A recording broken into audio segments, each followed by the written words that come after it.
Nobody starts at the finish line. You have to start somewhere. In order for you to get to where you're going, to meet that destination, you can't think that you're going to get there instantly. Welcome to another episode of the Mr. Mindful Minute podcast, where we touch on different things, on different areas of life, on how we could go from a nothing place to a something place. And today we are touching on making sure you are good. And I have a special guest today. I am going to let her introduce herself. Tell the people who you are so we can get this started. Hey everyone, my name is Brendan Melton. I am a social worker, I'm a millennial, and I'm an up-and-coming motivational speaker. So I'm so excited to be here on this podcast. Oh, thank you again for, definitely coming here. I'll be seeing your posts that you be making, talking about people really loving themselves. And so I just looked at this as an opportunity to help people to see the importance of making sure that they're good, because you all talk about self-love and self-care. So let me ask you this question. How did you get started on this journey? So I do have a bachelor's and master's degree in social work.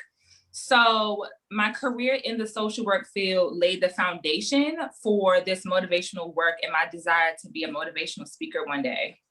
And I've always had a sense of connection to people and their feelings and wanting to help them. It's like a curse and a gift. Like, I just can't help myself. So, once I kind of got into that field, I knew this is what I wanted to do. And, if you guys are familiar, if you're not, in the social work field, you work with so many age groups, so many populations. There are people, who are on drugs. There are people who have been abused. There are people who are homeless, and different things like that. And so once I started working with these significant traumas and barriers, and I realized how good I was at working with them, I naturally poured into them, empowered them, and they informed me how I was a motivation to them. So once I got started, I couldn't stop. Oh, wow. Yeah. So you got the credentials. So yeah, this is not just something you saying, oh, you know what, I kind of want to do this and, things like that. No, you actually have credentials.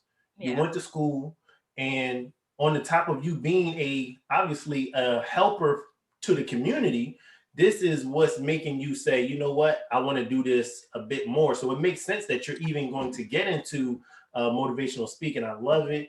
So let me ask you this question. How long have you actually been helping people? So I did start in college. In the field of social work, you have to do internships. And so, that's where you get that, you put that theory to practice, because you can read a textbook all day, but if you're not working with the people on the ground, then it doesn't really matter. And so I started in college. So it's been about 8 years now. But actually trying to build this community and this work around motivational speaking, I've been serious about it probably for the last 3 to 4 years. So okay. All right. So, you right there scratching the surface of almost being 10 years old with doing this, Yeah. That is a beautiful thing. And the fact that you are, you're doing social work, that means you selfless, because you're trying to help people and it's not about yourself. Mm-hmm. And it's definitely tough to take on so much of a person's trauma and put it on your own back, on top of your own things that you've gone through, you're going through. It's a lot. So I tell people, and a lot of people always say, you only do this for the money. Social work is not helping people. This field, even that you and I in together we share, it's not about any paycheck, because this is real work. You're really taking on a lot. Mm-hmm. So you have to genuinely care about people and wanting to help them in order to do this work. So listen, I agree 100%. You definitely can't be doing this for the money, and and you're doing this for the love of people solely. Mm-hmm. And how important is it for people, because I like how you said that. You're taking on someone else's trauma. You're taking on someone else's problem to see how you can actually help them to get through it. Now, what's the downside to that? Because if you're taking that on, you can't just hold that and live with that. Like, what do you do to offset that? Listen, okay. It's so I'm gonna say this. When I first got into this work, I was dealing with my own things, and that so my own personal issues kind of helped me even more get into the field of social work, period. And then that work got me here. So it's all a cycle, not a cycle, but it's a path, a journey, right? And so I would be working with certain clients, and certain situations would come up, and I would just like cry, or I would be like, what's going on with me? Like, why am I so sad? Why am I so down? Why am I so depressed? And I realized this is a trigger for you. Like, this is bringing up something that happened to you, or it's reminding you of something that you experienced, or you heard, or you felt. And so I always tell people, well, not always, but if you are a healer and you're a helper, you also have to get the help, because you can't constantly take on all this stuff and not help yourself. And so I had to start doing the work, and I went into therapy, but that's a whole nother topic. I didn't finish. So you got to help yourself too. Well, I like how you really put that, because you are helping others and you are healing others. In the process of you healing others, you are recognizing that there's something that you have a connection with because you didn't deal with something yourself. Yep. And see, I think a lot of people don't realize that, we really have to be mindful of that. We really have to pay attention to the people that are helping heal people. They need to heal themselves in the same process. We can't just think, oh, well, I'm gonna help everybody, but I ain't making sure that I'm good. Absolutely. I'm not doing anything for me to be good. Yeah. And so what do you think is one tip, because you kind of touched on it already, you said therapy, but what's a tip that a person could use so they don't take on somebody else's trauma? Yeah. So like we both just mentioned, therapy, but I know that therapy is something that people shy away from for different reasons. They don't want to seem a certain way to somebody, or they feel as though they don't need it, or there's this perception or this myth that if you go to therapy that something's wrong with you or you're crazy, which is not true. And so I always suggest therapy, because why not, right? Why not get that professional help? But if you aren't ready, because it took me years to go myself. So in that process, which was damaging, but in that process, I picked up journaling. That is something that I found to be really beneficial to me. And I believe doing reflection. So figuring out if I just had this situation, or I just talked to this client and it made me upset, because sometimes I want to mention too, when you're talking with someone or you're working with someone, you may not even realize that that's something in you. You may not realize that's something that you have to heal from. So sometimes in working with that person, working with them, you're also helping yourself in the same, you're also healing in a sense too, because you're doing that work with that client or that individual. So, journaling, self-reflection, writing down what happened, what's going to happen, writing out your feelings and just getting it out, and knowing that it's okay. It's a process, but I always say healing is a process. I'm still in my journey. So just recognizing what it is that you need to do and getting on it. But therapy, for sure. We definitely don't want to shy away from therapy, right? But as you said, self-therapy, using journaling, writing it down. Music, traveling, whatever you like to do, just use it to your advantage. Okay. Now that's good, because as you even said, it's a trigger for a reason. And if we didn't deal with whatever that trigger is, because as people, we tend to lock stuff away and put it so far back in our memory, and we forget that it even happened. And so now we are talking to somebody, we're helping heal somebody, and now we, as you said, we find ourselves crying, and you're like, well, why am I crying? I'm not dealing with this. Exactly. So something that I tell people all the time, self-assessing. self-analyzation is going to really help us to see why am I actually connected to this situation the way that I am, because I'm not in that process. I'm not in that situation that they're going through, but I'm connected to it. So what can I do in order to offset that? I got to start studying myself. I got to start asking myself these deeper questions. And as you said, journaling, writing it down. It's not about necessarily just getting away from your problems. It's actually approaching them in a way of saying, why am I actually feeling this way? And I'm going to do this because I need to make sure I'm good. Because if you're not good, how are you really fully helping other people to get good? Because you're not good. You can't. Yeah. I like it. And you actually kind of touched on a question already. You talked about some of the myths that are there. People thinking that if I go to a therapist, people won't think I'm crazy or something wrong with me. So what's another myth that you have come across that you kind of want to erase out of the book, so to say? Yeah.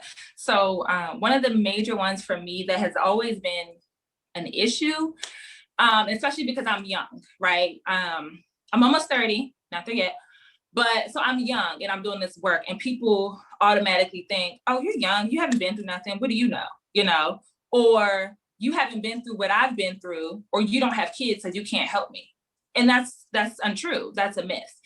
And of course, if you have been through the same situation, yes, your level of understanding is higher than mine. But just because you haven't been through the same thing that somebody else has been through does not mean you can't help them, right? Because we all obtain knowledge from a plethora of places.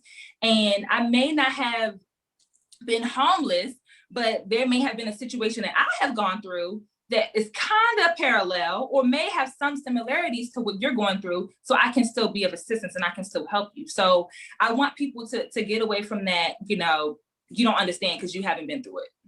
I don't have to have gone through it to be able to help somebody, to care, to love, and to provide that healing to somebody else. And that is, I believe that a lot of people do deal with that. And a lot of people tend to believe that, well, if you don't have this experience, then you can't help me with this. And what we need to realize as people is we have understanding. And so when we have understanding, now I can actually give you a perspective from what I understand.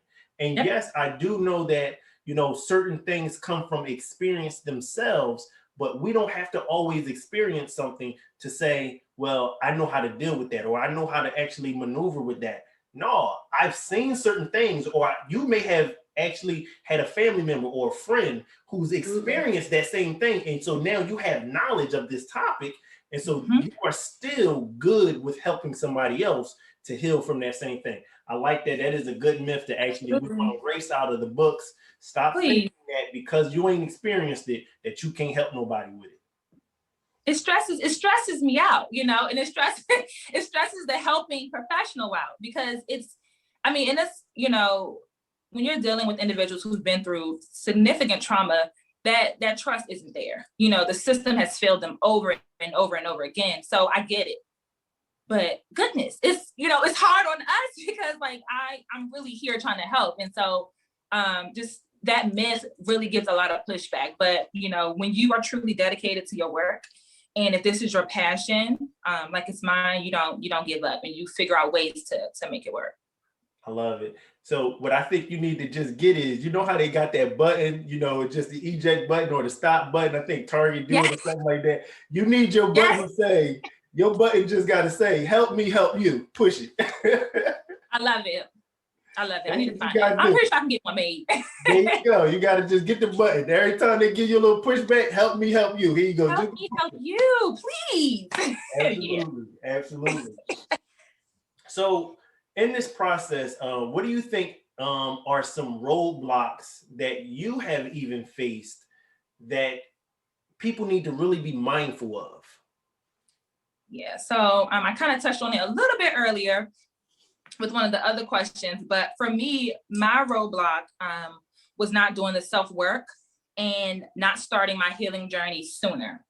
I think if you don't do the work, or at least start to do the work, you will be stopped in your tracks. And so I know for myself personally, I tried to heal from my situations by myself by letting it go.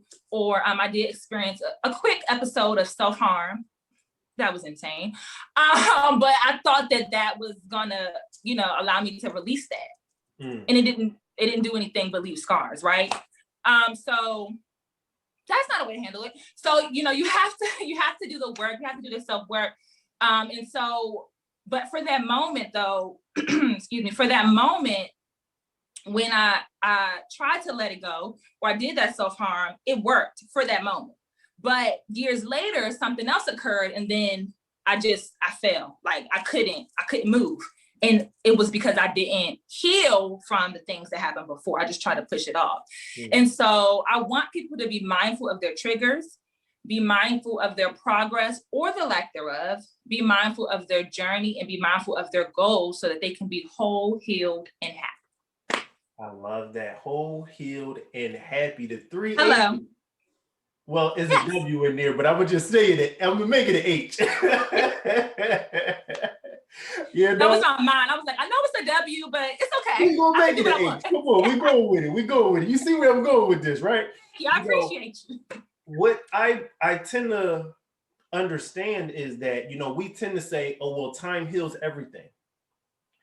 But what you're saying is, no, you putting in the work is what's going to heal you. It's not necessarily about how much time, it's the work that you put in. So if you didn't put no work in to do any healing and 20 years go by, guess what? That wound is still there. Whew. And all you're doing is actually putting a little neosporin on it, and that's not really doing anything. And so the first thing that come to my mind is, thinking of, kids playing video games, right? And when you play a video game and you put the cheat code in, so now you can, oh man, I can't get past this board. I'm gonna just go to the next board with the cheat code. But guess what? When you get to that next level, something is gonna happen, and you needed it from what you did before. And so what you're saying is, when we don't take the time out to heal, we putting that cheat code in, but it is to come up later that you didn't do the necessary steps, so you don't have to revert back. Because that's not true progress when you actually have to revert back to something that you should have dealt with a long time ago. And we'd be so afraid of dealing with these things. Yeah, so I understand what you're saying. Yeah, it's rough. And I know for me, I would just like, okay, let me just let it go, because I don't want to deal with it. You don't want to deal with the things that cause you pain or sadness. You don't want to think, like, once it happens and you go through that grief process of whatever happened to you that was traumatic for you, because I also want to point it really quick. Everyone's trauma looks different, and everyone's definition of trauma is different. So that's that. But, depending on what you went through, that was traumatic. And so you don't want to think it again, because you have to bring it back up to heal. So it's tough, but it needs to be done, because you don't want to, like you said, and I like that cheat code analogy. That was still, you don't want to get 20 years down the line and you're like, life is great. You're doing all these things. You have all these amazing opportunities, and then something occurs and then you're knocked back down 15 years. Like, we don't want to do that. So, what I tend to understand, with us as people, it's no different than if a person, they get stuck in time, so to say. And so when we don't heal from our trauma, we get stuck in time. We get stuck at that place of being hurt. Yeah. So even though, the same way a person may get incarcerated and they go to jail for 15, 10, 5 years, they actually stuck in time whenever they first got into jail. So when they get out of jail, they have the same thinking sometimes, or the same disposition. You think about it, they wear the same clothes that they had 20 years ago. And then when they got out, they like, well, this is not the trend that's in right now. So we have to remember, we have to get out of that time zone. But the only way we can get stuck out of that time zone is doing the hard work of healing. You are absolutely correct. And I want to throw this in really quick, Victor, because I don't want anybody to listen and be like, y'all don't understand. Y'all make it seem like it's easy. We know that it's not easy. It's hard as hell. We know. But the thing is, just what I said, just start. You have to start. If you don't completely finish, like I said, I haven't finished. I stopped going to therapy, and it's been about 6 years now. I haven't been back since. So just start. And as long as you start your journey, you're making progress. So I just want to put that for the people. Absolutely. You know, and I say it at the beginning of my podcast for a reason. Nobody starts at the finish line. Mm-hmm. So we have to remember that. So thank you for actually pointing that out. So let me ask you this question. What was a pivotal point? Like, what made you actually say, you know what, I'm about to pivot and shift the direction that I'm actually walking in so I can do more of this, make sure I'm good? Yeah. So like I've been talking so far, I've been through a few things, through some things. And it was like from the age of 13 to about 26. Like that time frame was rough. It was so rough. Things just kept happening. And I went through a lot of mental trauma, and mental trauma that led to physical pain. And during that time, in that age, so from 13 to 20, 21, it's like you can't really share what's going on with your friends because we're all the same age. Mm-hmm. And can I trust that I can tell you this information and you not go gossip about me? Tell, oh my God, that's what Brendan said, you know?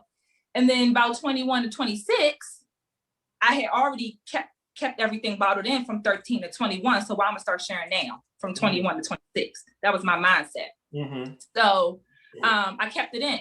And so when I didn't go to friends, and you know, the thing with family, that gets tricky sharing with family as well. I didn't know what to do. I didn't have really anywhere to go. And back when I was younger in that time frame, I grew up on MySpace. So if anybody's familiar with MySpace, it's not the type of social media that we have today. You know, Instagram is so amazing now. It wasn't like that back in the day. So I didn't have a platform to go to hear videos about expressing yourself, or videos talking about what depression looks like or what depression is, mm-hmm. or videos to motivate someone or to talk about success. That wasn't there when I was going through that rough stage. And so in that moment, once I kind of hit 26 and I realized, girl, and I looked back, I was like, oh, you know, it was a little rough. But mm-hmm. once I started that therapy journey, which was kind of, I don't even know, don't quote me. It might have been maybe 23.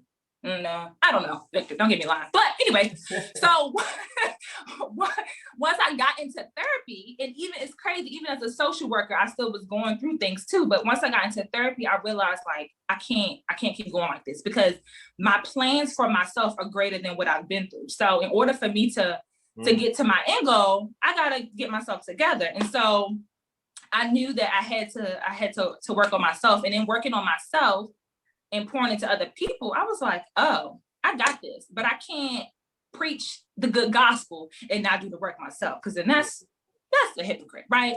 And so I knew I wanted to embark on this journey because I know that there are so many people who may feel like they don't know where to go. And because Instagram is what it is now, I want to be that light and that positivity for someone who, like me, didn't have back then.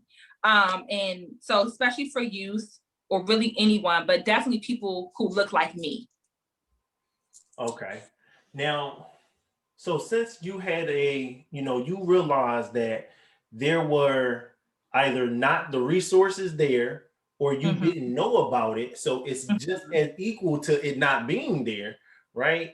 And that made you say, you know what? I want to be the very thing that I wanted someone or something to be there for me. I'm going to be that.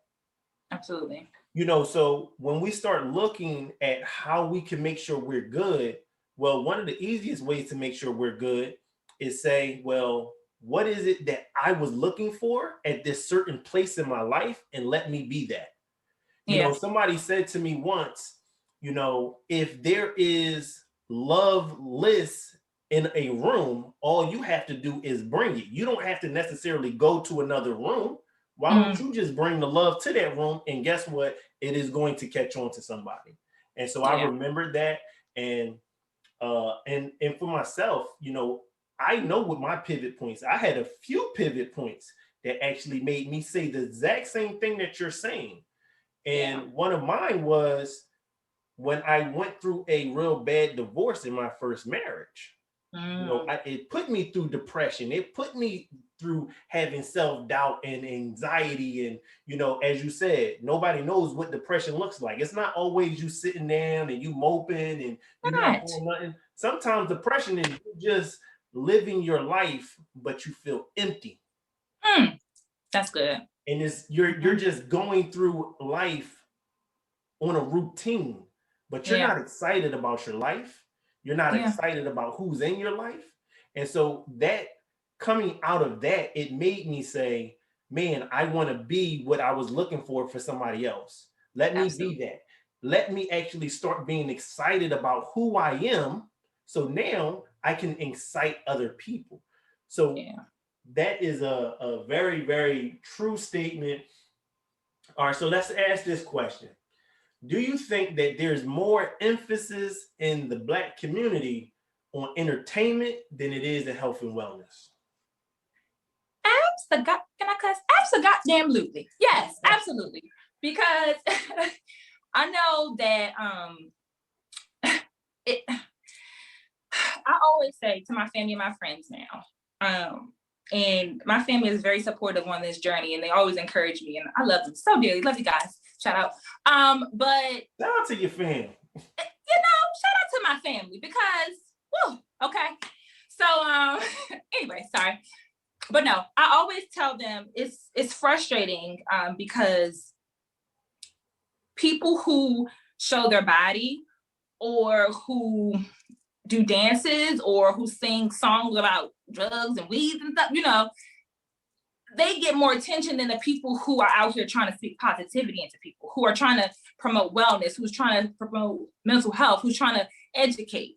And it's frustrating because it's like you can put so much content and you can show how genuine you are, but it's like if you don't catch that eye, or if you're not in the trend, or if you're not doing something that is almost toxic, you don't really get that acknowledgement.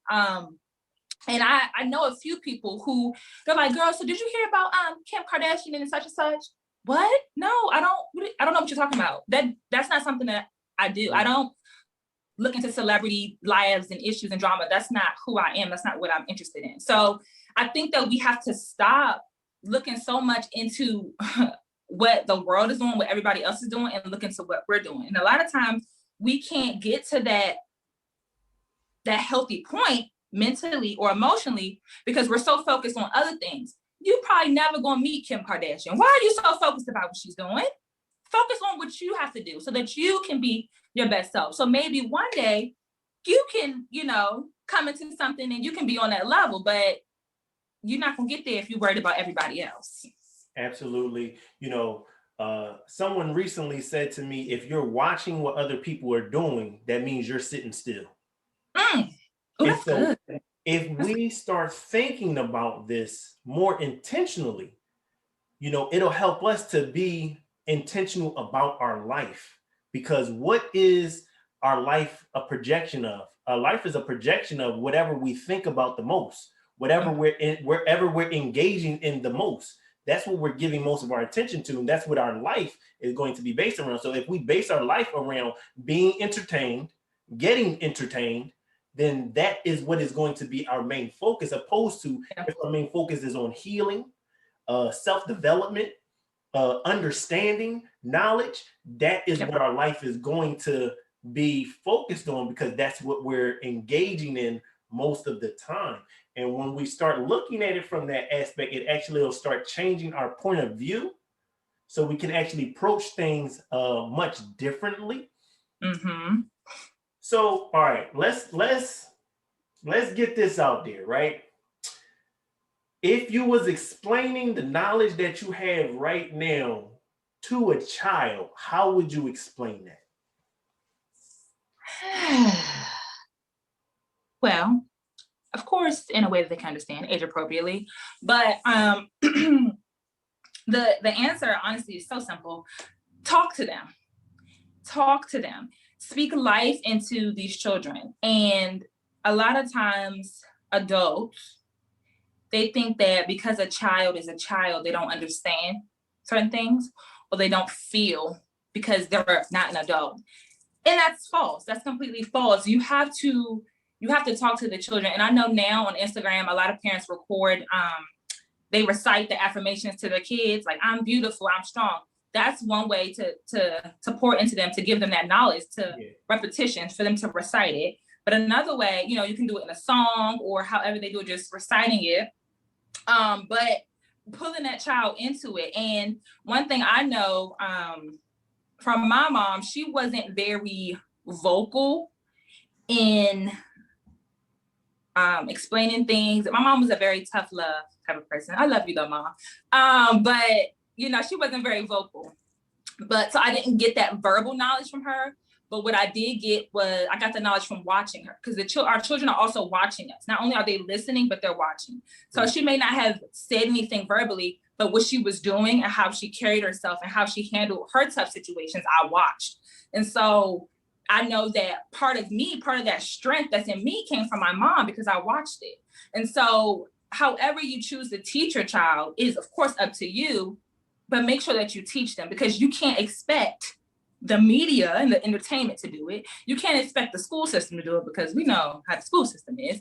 And you can't expect other people to do it. Whatever you want your child to know, you have to give it to them. And one thing I want to make clear is to think about is whatever you teach or don't teach your child. So a 10-year-old, when they become 15 and they're taught to somebody like, you're never going to be nothing, or, you know, you're dumb, or they're trying to be persuaded by the opposite sex, they will be able to recall what they've been taught for 5 years straight, and what has been poured into them for 5 years straight, to be like, I'm not listening to you. I don't want that negativity, because I was told by my family that I'm intelligent, I'm smart, I'm capable, you know. So just speak life into the children, speak life into them. And especially, you know, being in the social work field, I've seen a lot of parents who they didn't get that when they were children. And so they didn't know how to give it to their kids. So how they showed love may have been yelling or, you know, cussing at them. It's just, you know, so just teaching your children so that the next generation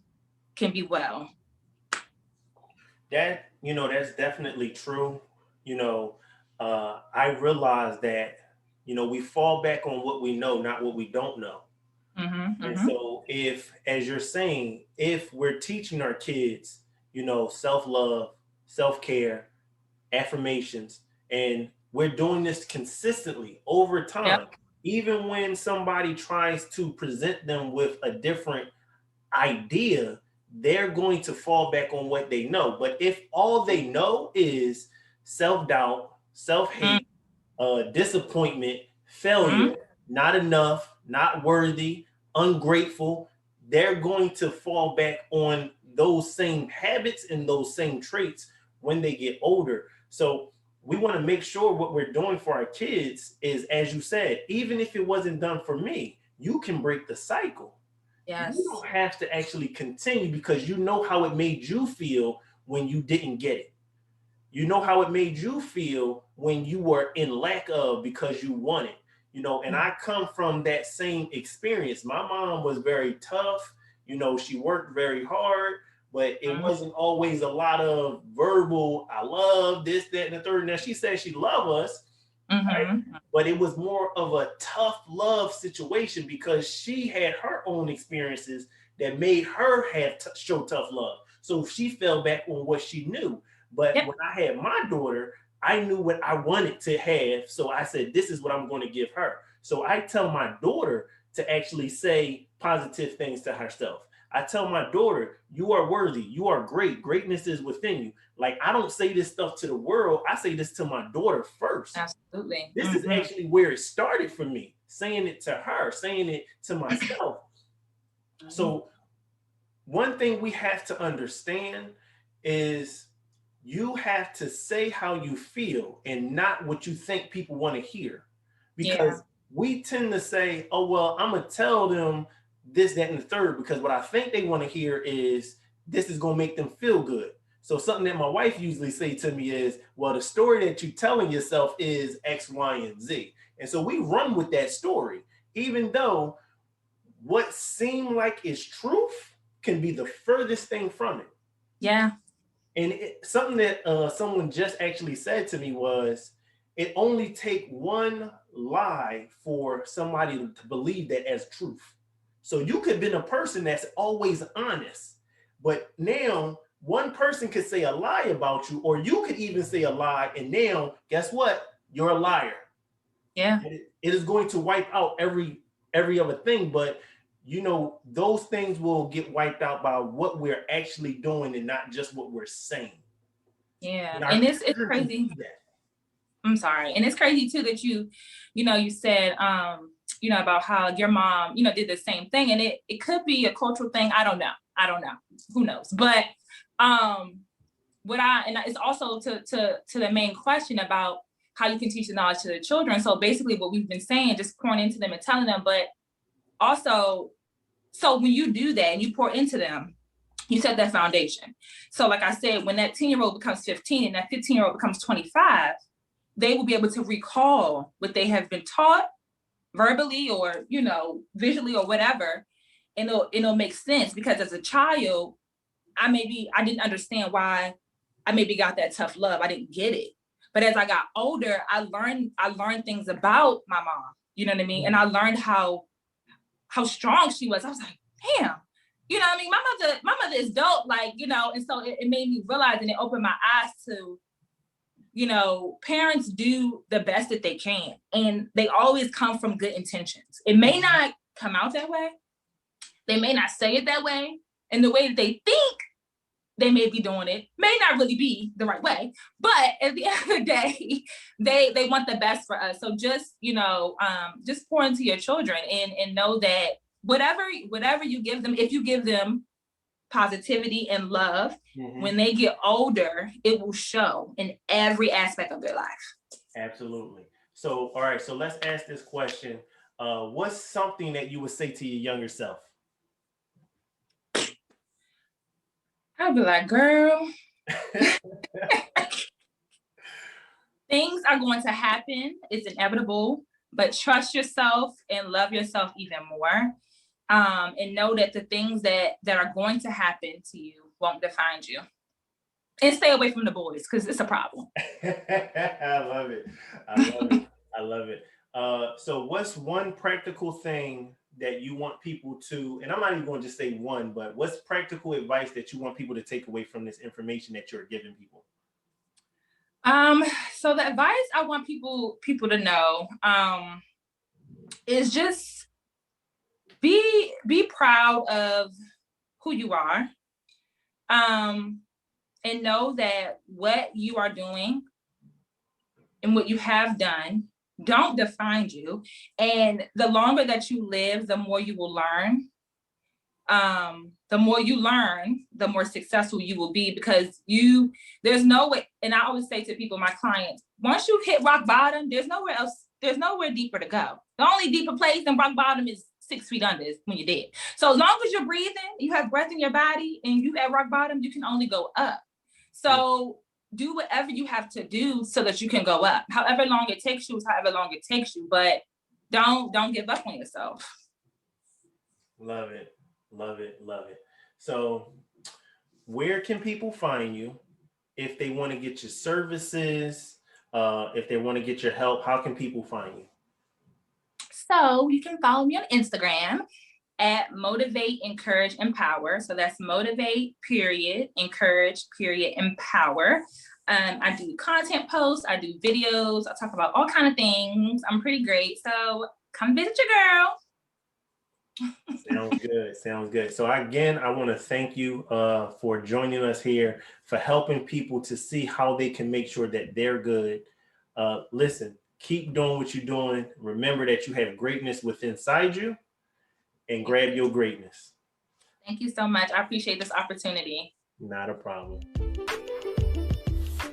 You're in control of how you feel. You're in control. You are the determining factor of your feelings. No one else can control how you feel. Remember, you're in control of how you feel. So control your feelings.